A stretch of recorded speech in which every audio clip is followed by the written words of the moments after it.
पाकिस्तान की 50 साल की तारीख में कभी इतनी महंगाई नहीं हुई जो आज है। वो बेचारे मजदूरों का क्या बनेगा? कैसे वो घर में अपने बीवी बच्चे पालेंगे? उनको खाना ही मुश्किल है देना, उनको पढ़ा कैसे सकते? और इनकी नाअहली की वजह से आपको नुकसान हुआ। अवाम हुकूमत की चोरी,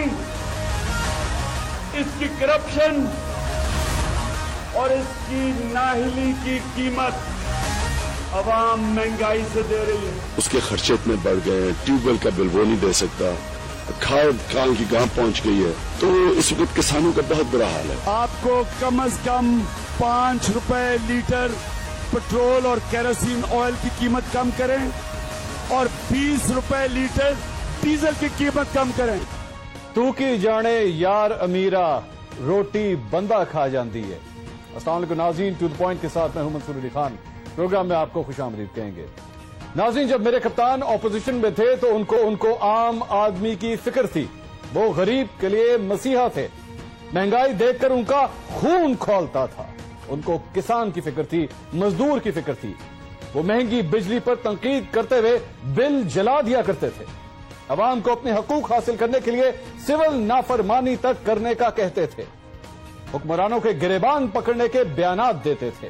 महंगाई करने वालों को माफियास कहते थे।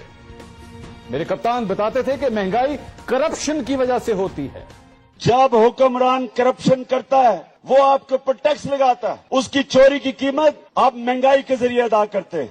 नाज़रीन, फिर मेरे कप्तान खुद हुकूमत में आ गए, मुल्क के वजीर आजम बन गए। उनके दिल में आज भी एहसास है, बयानात में एहसास है, बातों में फिक्र है।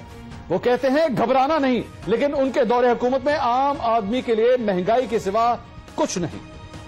मेरे आज कप्तान से 10 सवाल हैं। सवाल नंबर 1, पाकिस्तान में गंदम जरूरत से ज्यादा होते हुए आटे का बहरान क्यों पैदा हुआ?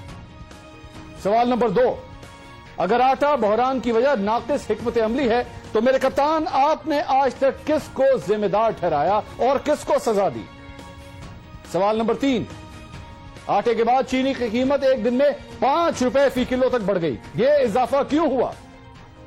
सवाल नंबर 4, ऐ मेरे कप्तान, आप जिस दिन हुकूमत में आए मुल्क में चीनी की कीमत 55 रुपए फी किलो थी, आज 80 रुपए हो गई है।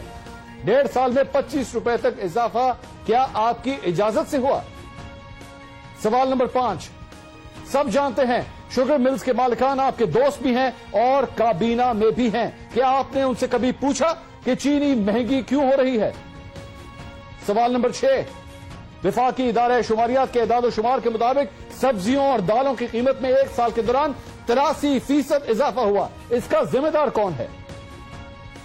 सवाल नंबर 7, जब आपने इक्तदार संभाला तो पेट्रोल की कीमत 95 रुपए फी लीटर थी, आज 117 रुपए है।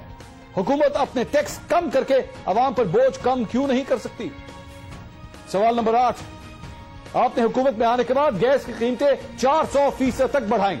अब एक बार फिर गैस की कीमतों में 5% तक इजाफे की समरी भिजवा दी गई है। क्या यह अवाम के साथ जुल्म नहीं है?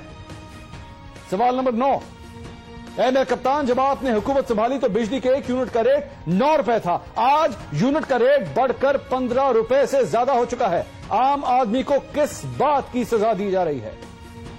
सवाल नंबर 10, एक एमएनए की तनख्वाह 2 लाख रुपए के करीब है और आप तो मुल्क के वजीर आजम हैं, आपकी आमदनी इससे ज्यादा ही होगी। आपने अभी कल ही कहा है कि इस तनख्वाह में आपके खर्चे पूरे नहीं होते। अपने घर में रहता हूं, अपना खर्चा देता हूं, जो तनख्वाह मिलती है उससे मेरे घर के खर्चे पूरे नहीं होते। ऐ मेरे कप्तान, कभी आपने सोचा है कि सिर्फ 15 से 20 हजार कमाने वाले मजदूर का घर कैसे चलता होगा? तो ऐ मेरे कप्तान, ये नया पाकिस्तान है या महंगा पाकिस्तान?